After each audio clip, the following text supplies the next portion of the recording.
Today on Cityline, a clear definition of wealth in Boston and who has it, plus an Art Week preview.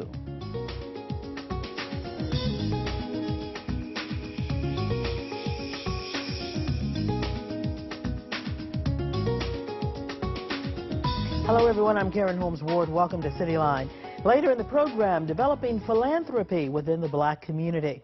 However, in order to give away money, you must first have lots to give. The long-term impact of wage inequality has created a wealth gap affecting communities of color.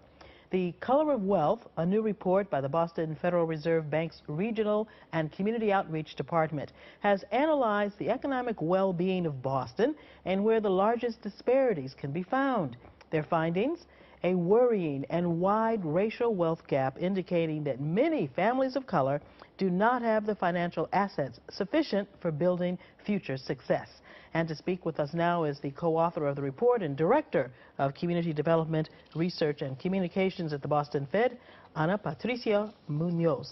Hi, Ana Patricia. Hi, let's start by giving some definitions. What is wealth? How do you measure wealth in terms of income? What exactly is wealth? Yeah, thank you so much for the invitation and for the interest in the report. That's an important distinction to make and one that can have implications in terms of policy. The way I like to think about it is using a bathtub analogy. So if you imagine a bathtub, you have water that comes in and that's your income that you may have on a regular basis. And then you have expenses, things that you have to buy, and that's your water coming out of the bathtub. Those are your expenses. And the water that you have left, that's your wealth, that's your net worth.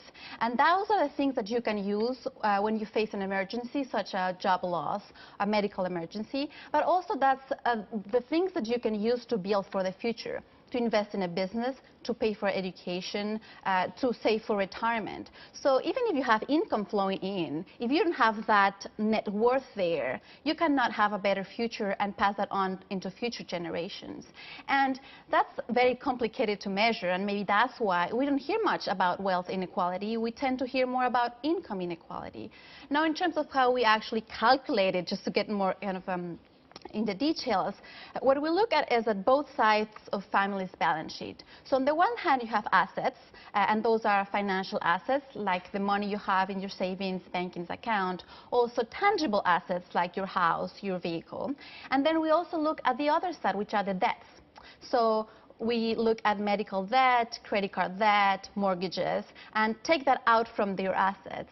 So it could be that families have income, may have assets, but when you take out all the things they owe, then you're left with actually what you're supposed to be built upon. And that's what really this report is about. And as you were doing research for this report called The Color of Wealth, you found some very disparate outcomes in terms of ethnic communities and Boston's white community. Yes. So one of this research initiative has two main goals. One is to collect this data at the local level. So, this is the first time this kind of data is being collected in the Boston metropolitan area level. And second is to differentiate, disaggregate the broad categories of black and Hispanics. So we targeted specific groups. We differentiate between U.S. blacks and Caribbean blacks. And we also differentiate within Hispanics, Puerto Ricans, Dominicans, and other Hispanics.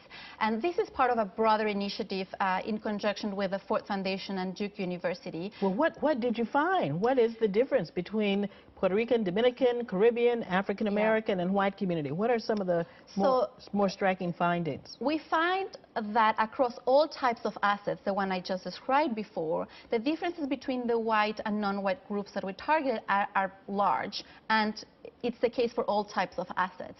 On the other hand, when you look at debts, the differences are not that significant, which means that non-white communities don't have enough assets to rely on, but do have debts.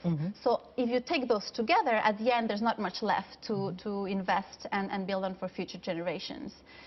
Well, I had a chance to read the report, and there were some striking details in there. For instance, white communities, white families seem to have more retirement accounts, IRAs, liquid assets, money market funds.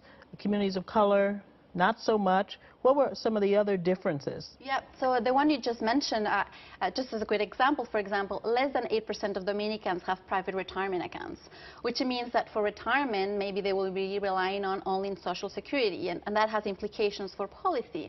If we look at other assets, for example, if we look whether families have a savings or checkings account, what we found is close to more than 80% of white households are banked, compared to only 50% of Puerto Ricans and Dominicans. So just access and use of formal savings, it's not happening in communities of color in Boston. And this is important because if you don't have a checking account, you are often paying check cashing fees or using other sources to get your money, and that also is a detriment to your finances, and that's correct? an additional cost for the families. We didn't get into too much detail, but actually we asked about payday lending use. And what's interesting is that Dominicans especially were much more likely to use payday lending than the other groups, although in Massachusetts actually is a very regulated state in that sense, and somehow families are finding ways to go to payday lendings, maybe because they don't have access to more formal resources. The other thing I found striking was the amount of mortgage debt. Non-white families more likely to have mortgage debt. White families, not so much. And that's an excellent point, because if you were to look just in general at the percentage of families who have mortgages, you don't see many differences. But that's because most non-whites don't have a home, and that's why they don't have a mortgage.